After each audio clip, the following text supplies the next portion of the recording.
Hello everyone, my name is Spencer, and today we're going to talk about one of the biggest problems our world is facing today. We're going to talk about air pollution, on what, why, and how it affects every single one of us here in our planet, specifically in our country, the Philippines. To start with our discussion, what is air pollution?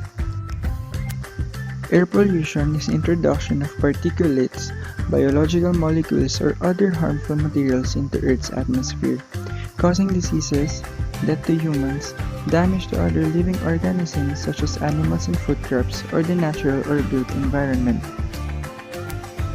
Air pollution is also classified as the biggest environmental health risk around the globe. Air pollution caused 5.53 million related deaths per year. The study includes three sources of air pollution. Ozone emissions and particulate matter are both emitted by automobiles and industrial processes. The third source is household pollution from burning wood or dung for cook fires. This is common across India, many countries in Africa, and elsewhere in the developing world. Over half of all the deaths from air pollution occur in China and in India, with 1.6 million deaths and 1.4 million deaths respectively. Less than 1% of the population of those two countries live in areas with acceptable air quality according to World Health Organization. The 91 countries ranked, our country the Philippines has an annual mean of 47 micrograms per normal cubic meter, which is 24 less than the world average of 71, and is classified as good. Even though it's lower than the world's average, a warning threatens the country, especially its center, the National Capital Region. The air quality situation in the National Capital Region in the first quarter of 2015 is even worse than it was at the end of last year, according to the latest data from Department of Environment and Natural Resources Environmental Management Bureau. Assistant Director Eva Ocfemia said that the air pollutant concentration in the National Capital Region reached 130 micrograms per normal cubic meter in terms of total suspended particulates, up from 106 at year's end in 2014. The maximum safe level of air pollutant is 90.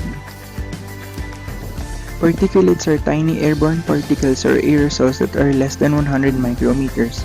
Their sources include soil, bacteria and viruses, fungi, molds and yeast, industrial processes, power generation, and motor vehicle use. According to the U.S. Environmental Protection Agency, particulate matter small enough to be inhaled include gases emitted from motor vehicles and can affect the heart and lungs and cause serious health effects.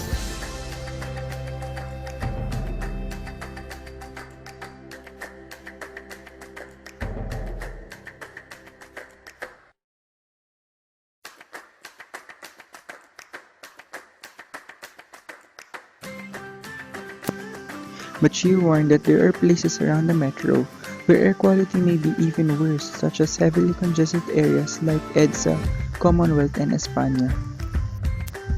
Ocfemia also presented data measuring PM10, which refer to those suspended particulates less than 10 micrometers in diameter. As of April 2015, PM10 in Metro Manila is at 62 micrograms per normal cubic meter, 2 steps higher than the standard 60. According to the partial results of the National Emissions Inventory in 2012, 71% of air pollution comes from mobile sources, in other words, vehicles on the road. This number is even higher in the National Capital Region, where 85% of air pollution comes from vehicles. The Philippine Statistics Authority reported that year that there were more than 7,463,393 registered motor vehicles in the country.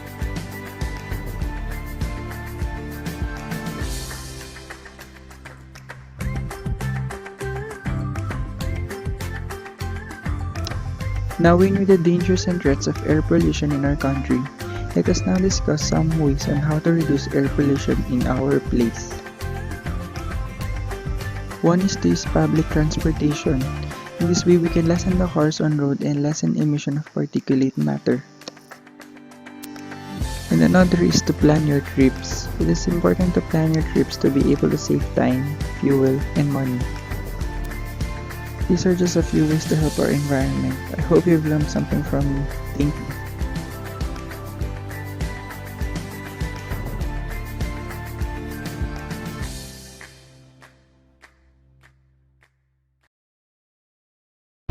created using Powtoon.